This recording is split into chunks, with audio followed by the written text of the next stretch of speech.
Salam sejahtera dalam kasih Yesus Kristus. Kembali lagi torang baku dapa di channel YouTube Suara Injil dalam program Khotbah Gemim.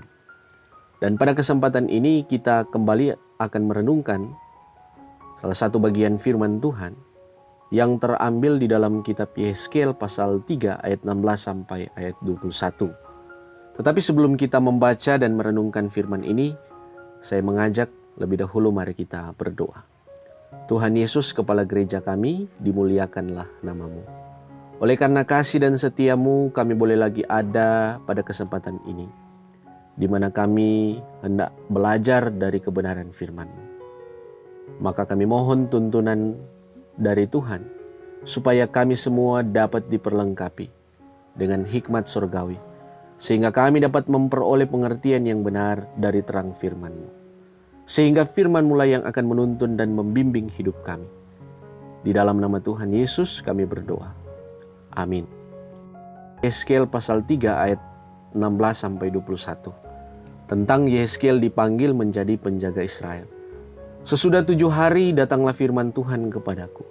Hai anak manusia, aku telah menetapkan engkau menjadi penjaga kaum Israel.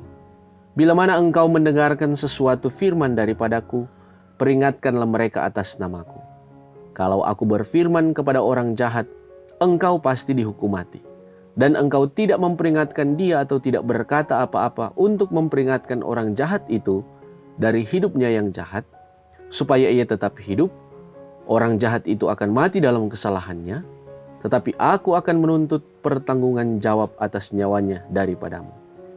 Tetapi, jikalau engkau memperingatkan orang jahat itu dan ia tidak berbalik dari kejahatannya, dan hidupnya yang jahat, ia akan mati dalam kesalahannya, tetapi engkau telah menyelamatkan nyawamu.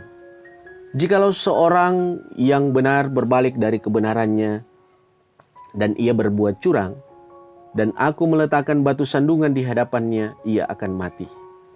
Oleh karena engkau tidak memperingatkan dia, ia akan mati dalam dosanya, dan perbuatan-perbuatan kebenaran yang dikerjakannya tidak akan diingat-ingat.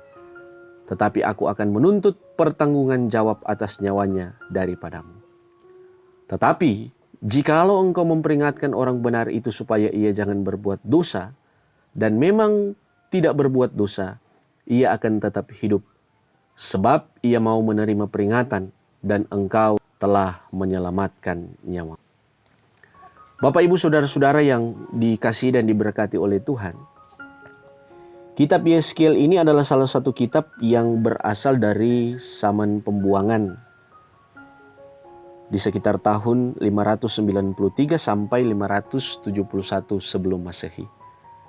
Yehezkiel ini adalah nabi yang diutus Tuhan untuk melayani bangsa Israel yang pada waktu itu Israel sementara berada dalam pembuangan di Babel. Dalam tugasnya, Yehezkiel dipanggil menjadi penjaga Israel. Seorang penjaga biasanya dia berdiri dan berjaga-jaga tanpa tidur di atas menara penjagaan yang ada di ketinggian dalam sebuah benteng pertahanan. Sehingga seorang penjaga itu dari tempat yang tinggi itu dia bisa melihat ketika ada orang atau sekelompok orang yang datang dari jauh. Dan apabila dia melihat ada ancaman atau ada musuh yang datang, maka penjaga itu dia akan memperingatkan rakyat untuk bersiap-siap untuk menghadapi musuh. Nah, demikian pula dengan Yehezkiel. Sebagai sosok seorang penjaga Israel yang mengawasi dan menjaga kehidupan bangsa Israel di pembuangan. Panggilan Yehezkiel sebagai penjaga ini secara tersirat berarti Yehezkiel memiliki tugas untuk mengontrol, untuk mengawasi kehidupan bangsa Israel ketika mereka ada dalam pembuangan. Yehezkiel merupakan pribadi yang dipakai dan diutus Tuhan untuk memperhatikan dan menjaga kehidupan bangsa Israel yang pada masa itu mereka telah kehilangan identitas sebagai umat Allah. Mereka menjadi bangsa yang tidak lagi berkenan di hadapan Tuhan. Akibat dosa, akibat kejahatan, akibat pemberontakan, penyembahan-penyembahan dewa-dewa dari bangsa asing yang mereka praktekkan di dalam kehidupan mereka. Yeskiel ditugaskan untuk menyampaikan berita penghukuman, kebinasaan, dan pengharapan bagi umat Israel. Saudara-saudara, bacaan kita dalam Yeskiel 3 ayat 16-21 ini, saya bagi bagian firman ini dalam 2 poin penting. Yang pertama, kita akan melihat peran Yeskiel sebagai penjaga Israel, dan yang kedua, peran dari umat Allah. Yang pertama, peran Yeskiel sebagai penjaga Israel.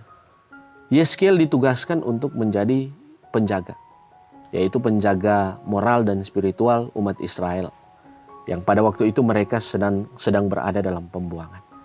Ia diberikan tanggung jawab untuk menasihati dan memperingatkan umat Israel yang ada di pembuangan untuk hidup benar dan hidup kudus di hadapan Tuhan. Tugas Yeskiel ini adalah tugas yang amat berat. Karena sebagai nabi kita melihat bahwa ia harus bertanggung jawab atas kehidupan dan keselamatan umat. Apabila ia lupa atau tidak memperkatakan kebenaran firman kepada umat Israel, maka Yeskiel juga tidak luput dari penghukuman Tuhan. Yeskiel sebagai penjaga umat yang sekaligus pelayan Tuhan, dia harus punya keberanian, tetapi juga punya komitmen untuk menyuarakan suara kenabiannya. Sebab nabi diutus Tuhan untuk menyampaikan pesan penghukuman, pesan pertobatan, tetapi juga ada pesan pengharapan dari Tuhan. Hal utama yang harus dilakukan oleh Yeskiel adalah ia harus tunduk pada firman sebagai otoritas tertinggi dalam pewartaannya. Artinya firman Tuhan harus ia kuasai dan firman itu harus menguasainya. Bapak, Ibu, Saudara-saudara, belajar dari Yeskiel sebagai pelayan, maka kita juga ini adalah pelayan-pelayan Tuhan. Kita juga adalah penjaga-penjaga jemaat yang sementara kita layani. Tetapi saya mau tambahkan di sini bahwa sebagai pelayan atau sebagai penjaga jemaat, kita perlu juga untuk menjaga diri kita agar hidup kita, diri kita ini tetap benar di hadapan Tuhan. Oleh karena itu, mari kita tetap membuka diri untuk bisa ditegur, dikoreksi, dikritik oleh jemaat. Jangan karena kita merasa bahwa torang so jadi pelsus, lalu torang ni mau dinasihati dan ditegur oleh orang lain.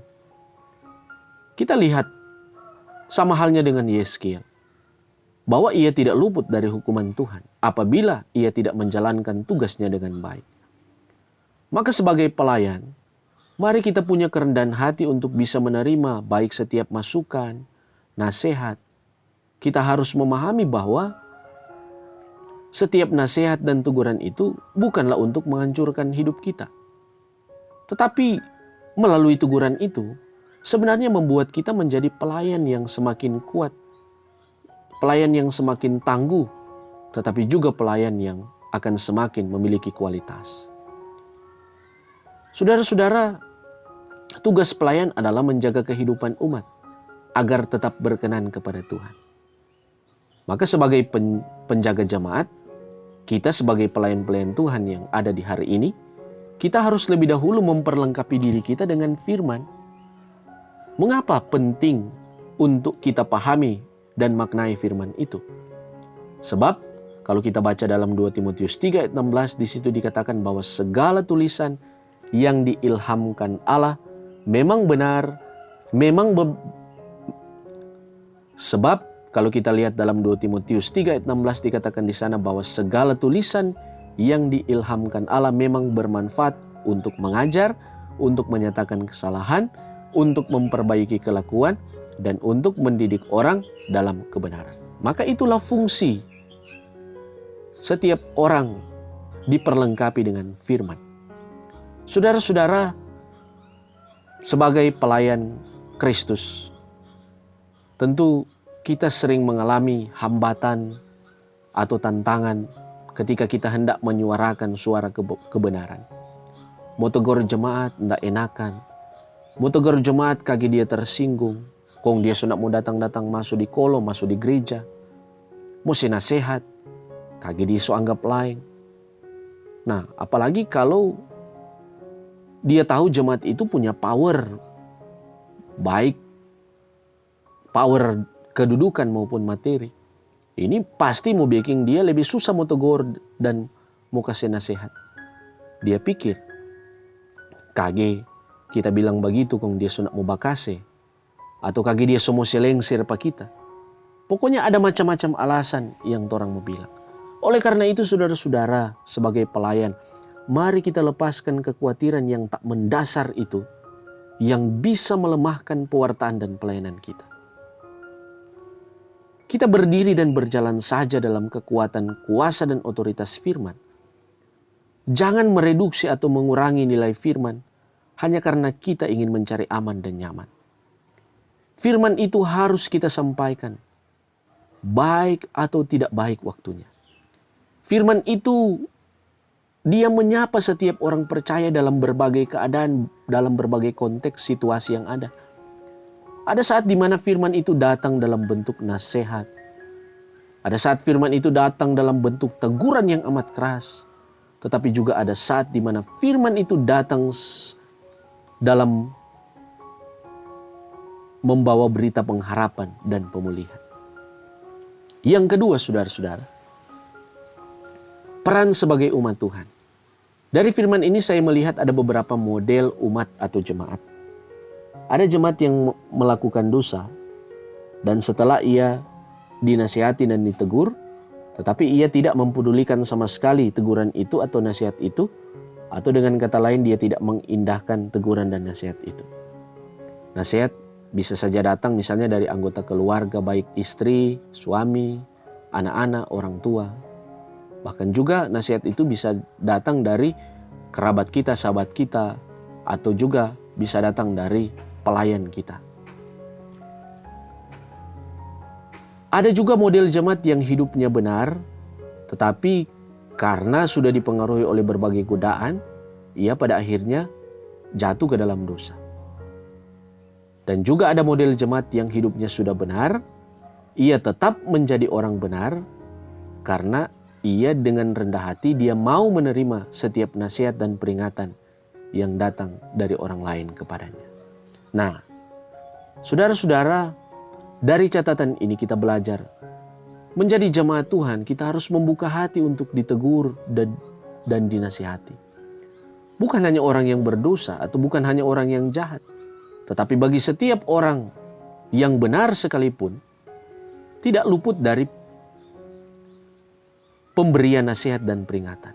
Sebab orang benar, ia juga punya kecenderungan untuk berbuat dosa atau punya kecenderungan untuk jatuh dalam dosa.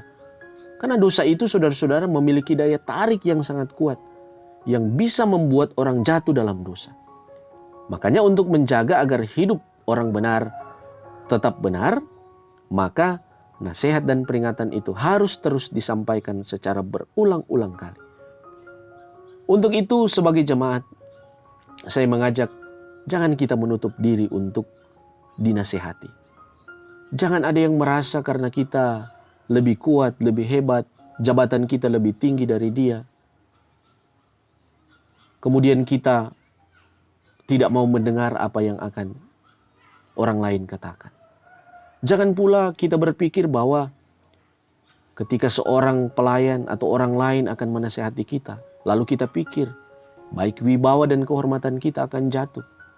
Kita harus punya kedewasaan iman, di mana kita menjadikan baik nasihat dan peringatan itu sebagai bagian dari pembentukan keimanan kita, agar semakin hari kita semakin berkenan di dalam Tuhan. Sebagai jemaat kita juga memiliki tugas yang sama dengan Yeskiel sebagai penjaga. Sebagai sesama, kita harus saling menjaga satu sama lain. Kita menjaga dengan kita saling peduli, saling menasihati, dan saling menerima satu sama lain. Agar ketika kita bisa saling menjaga, kita bisa berjalan dan bertumbuh bersama di dalam Kristus. Saudara-saudara, perlu saya tambahkan di sini. memberi nasihat, teguran baik kita sebagai pelayan, bahkan juga jemaat, kita harus tetap pada nilai-nilai firman. Menegur bukan karena ada faktor benci atau rasa tidak suka, tetapi menasihati atau memperingatkan dengan motivasi adalah untuk membawa seseorang supaya dia menjadi benar di hadapan Tuhan. Kita harus mengerti bahwa nasihat itu beda dengan menghakimi. Menghakimi biasanya dengan kata-kata yang kasar dan tidak membangun. Menghakimi selalu fokus melihat pada kesalahan orang, selalu menyudutkan dan menjatuhkan orang. Tetapi nasihat selalu dilakukan dengan kata-kata yang sopan, dengan kata-kata yang membangun. Ia memberi motivasi dan menawarkan berbagai solusi dan jalan keluar. Kita harus tahu untuk membedakan itu. Nasihat dan menghakimi ini memiliki perbedaan yang sangat besar. Ini sangat-sangat berbeda. Kita perlu belajar dari cara Yesus menasihati umat. Ia tegas tapi penuh kasih. Oleh karena itu, mari kita terus menciptakan suasana hidup penuh kasih dalam keluarga, dalam jemaat. Bahkan saat kita akan menasihati yang salah dan berdosa, kita harus ada dengan teguran-teguran dengan penuh kasih. Kita membangun mereka yang lemah dan berdosa agar mereka kembali dalam kebenaran Tuhan. Mari torang baku-baku jaga, baku-baku kasih inga, baku mangarti, deng baku tolong satu sama lain. Supaya sebagai jemaat cara hidup kita selalu benar dan berkenan di hadapan Tuhan. Amin.